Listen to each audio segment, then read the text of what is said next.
আসসালামু আলাইকুম দুবে.com থেকে আমি Shakil and welcome to another new blog. কি অবস্থা সবার? আশা করছি সবাই খুব ভালো আছেন। আমার মতে আমি অনেক ভালো আছি।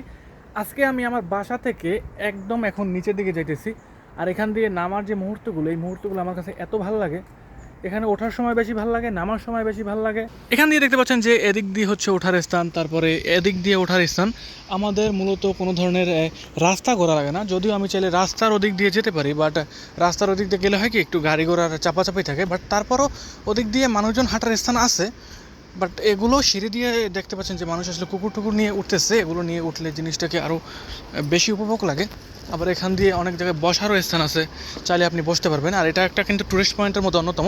আর আমাদের বাসাটা হচ্ছে ঠিক এই উপরের দিকে ওঠার পরে, তারপর ওদিকে যাওয়ার পর 2 মিনিট হাঁটলে আমাদের বাসা। আর এই যে নামার মুহূর্তটা এত ভালো লাগে, আর বিশেষ করে উপর দিয়ে নিচে নামার সময় প্রতিটা স্থানকে দেখার জন্য খুবই খুবই খুবই আকর্ষণীয় লাগে। এই যে দেখতে পাচ্ছেন, আমি আরেকটু সামনের দিকে যাওয়ার পর কয়েকটা দৃশ্য আপনাদের মধ্যে শেয়ার করবো। সেটা হচ্ছে যে এই যে গাইস, এখানে আসার পরে এত ভালো লাগে এই যে দৃশ্যগুলো দেখলে। এখানে দৃশ্যগুলো লাগে ঠিক এক প্রকার বলতে পারেন যে ওয়ালপেপারের মতো। আমরা আগে দেখতাম যে বিভিন্ন ধরনের, যখন আমরা গুগলে সার্চ করতাম যে ওয়ালপেপার বা পাহাড়ি দৃশ্য, বিভিন্ন ধরনের সিনারি হিসেবে যখন আমরা সার্চ করি কোনো কিছু, তখন আসলে আমরা এই ধরনের দৃশ্যগুলো দেখতে পাই। আর আমরা যখন আমার এই বাসা থেকে নিচে নামার সময় এই যে দৃশ্যগুলো থাকে, এই দৃশ্যগুলোকে আমি এত সুন্দর উপভোগ করি। আমি আপনাদের মতো সর্বদা এই ধরনের বিভিন্ন ধরনের দৃশ্য, ইতালির সৌন্দর্য, ইতালির খাবার দাবার বলতে পারেন, আর অনেক কিছু নিয়ে ব্লগ করবো। যদি এরকম ব্লগগুলো দেখতে চান তাহলে কিন্তু অবশ্যই আমাদের সাথে থাকতে হবে। আর আমরা কিন্তু ইতালিতে নতুন ফ্ল্যাট কিনছি আলহামদুলিল্লাহ। আর আমাদের ফ্ল্যাটটা আমি যেখানে দাঁড়িয়ে আছি এখান থেকে শুরু করে উপরে ওঠার পরে যখনই আপনি এদিকে যাবেন, এটা কিছু না, এটা একটা বড় একটা ভবন। যাই হোক, এটার ওই সাইডে একটা রাস্তা আছে, রাস্তা দিয়ে 2 মিনিট হাঁটলেই আমাদের বাসা। আর বিশেষ করে আমার কাছে ভালো লাগে এই যে দৃশ্যগুলো দেখতে পাচ্ছেন, এগুলো এত ভালো লাগে এখান দিয়ে দেখলে।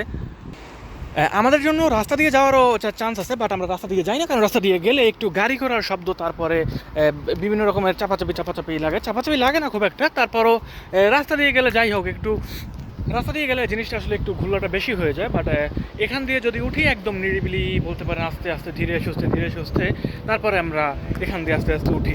আর দেখতে পাচ্ছেন যে এখানে বিভিন্ন প্রকার চেয়ার আছে। এগুলো দেওয়ার মূল কারণ হচ্ছে যে এখান দিয়ে যদি কখনো বয়স্ক মানুষরা উঠে, এখান দিয়ে যেহেতু এটা একটু উঁচা টাইপের, সো এখান দিয়ে যদি কখনো বয়স্ক মানুষরা উঠে এখানে চাইলে তারা রেস্ট করতে পারবে।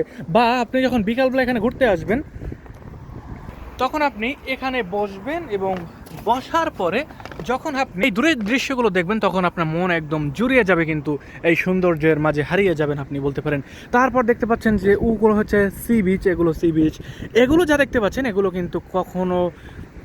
কিন্তু কোনো ধরনের বাড়ি না, খুব একটা বাড়ি না। এখানে বেশিরভাগ হচ্ছে হোটেল। এর মধ্যে সবচেয়ে অন্যতম হোটেল হচ্ছে এই যে, এটা হচ্ছে সম্ভবত হোটেল ইউরোপা।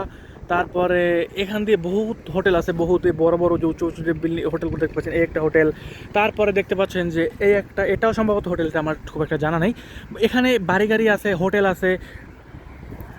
মূলত আমরা যেখানে থাকি এটা হচ্ছে একটা ট্যুরিস্ট এলাকা। সো ট্যুরিস্ট এলাকা থাকা সত্ত্বে এখানের জমজমাটটা একটু অন্যরকম হয়ে থাকে। এখানে মানুষজনের আসা যাওয়া একটু বেশি হয়। যেমন দেখতে পাচ্ছেন যে এখান দিয়ে বড় বড় বাইক থেকে শুরু করে যাবতীয় কিছু কিন্তু এখান দিয়ে উঠতেছে। যেমন একটা হার্লি ডিভিশন, একটা বিশাল নামি দামি বাইক উঠতেছে এখান দিয়ে। সো এটা হচ্ছে রাস্তা। আর এই রাস্তা দিয়ে যদি আমি উঠতে যাই, এখানে কয়েকটা গুল্লা আছে, কি শব্দ বাইকের ভাই। সো আমাদের বাসায় যাওয়ার জন্য সবচেয়ে সহজ পন্থা হচ্ছে এটা, কারণ এখান দিয়ে যদি যাই আমি, আমার বাসায় যেতে হয়তো বা এখান থেকে 5-7 মিনিটের মতো সময় লাগে। সো এখান দিয়ে খুব কাছে। আর যদি রাস্তা করতে চাই, রাস্তার মধ্যে এরকম প্যাচ মারা আছে। সো এই প্যাচের কারণে আমি আসলে রাস্তায় যাবো না। সো আমি এখন উপরে উঠবো না, আমি যখন উপরে উঠবো তখন উপরে ওঠার পালা। সো আমি এখন নিচের দিকে যাচ্ছি। নিচের দিকে যাওয়ার পরে ইতালির সি বিচের কিছু মুহূর্ত আমি নিচে দেখবো, বাট অত দূরে আমি ভিডিও করবো না। জাস্ট আমি আমার পাহাড় দিয়ে উপর দিয়ে নামার কয়েকটা দৃশ্য আপনাদের মধ্যে শেয়ার করলাম। আর আসলে দূরের দৃশ্যগুলো দেখলে যে কতটা মন ভরে যায়, আমি যদি আপনাদেরকে ওই উপর দিয়ে দেখাতে পারতাম এই নিচের এই দৃশ্যগুলো, তাহলে জিনিসটাকে আরও সুন্দরভাবে দেখাতে পারতাম। সো এই ছিল আজকের ছোট্ট একটা ভিডিও। যদি আমি উপরে ওঠার পর যদি মনে হয় যে দৃশ্যগুলো আপনাদের মাঝে শেয়ার করার মতো, আমি চেষ্টা করবো আপনাদের মাঝে কিছু ভিডিও শেয়ার করতে। সো এই ছিল আমার আজকের ছোট্ট একটা ব্লগ। দেখা হবে পরবর্তী কোনো নতুন ব্লগে। সবাই ভালো থাকবেন, সুস্থ থাকবেন, নিজের খেয়াল রাখবেন। যদি এরকম ব্লগ দেখতে চান 2 ভাইয়ের সাথে থাকবেন। সো 2 ভাইয়ের মধ্যে আমি হচ্ছে বড় ভাই, আমার ছোটো ভাই আমার সাথে তাই সে হচ্ছে বাসায়। সো দেখা হবে পরবর্তী কোনো নতুন ব্লগে আমাদের ফ্যামিলির সাথে। সো ভালো থাকবেন, সুস্থ থাকবেন, বাই বাই।